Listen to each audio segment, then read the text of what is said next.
首先恭喜皇馬今朝成功絕殺皇家蘇斯達，殺入西班牙杯決賽。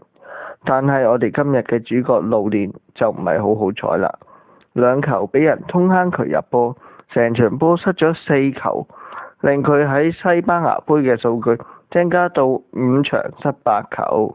大家通常對皇馬龍門嘅印象就係一啲世界級嘅龍門，例如卡斯拿斯同古圖奧斯。其實原因除咗佢哋係實力高之外，佢哋效力皇馬嘅時間亦都好長，令皇馬其他後備嘅龍門冇乜上陣嘅機會。而盧連藉住上年古圖奧斯十字韌帶撕裂，獲得大量上陣機會，喺西甲同歐聯都表現神勇，表現令人印象深刻。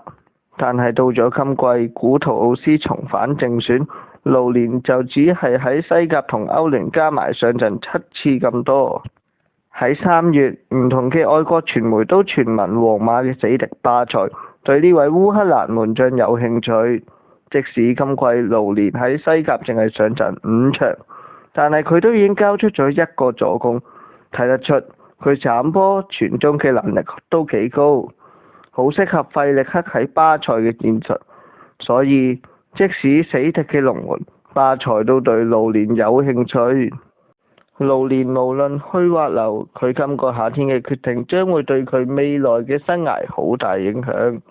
我哋即管拭目以待，睇下佢今個夏天會有啲咩決定啦。最後，大家記得要 CLSS、comment、like、subscribe、share。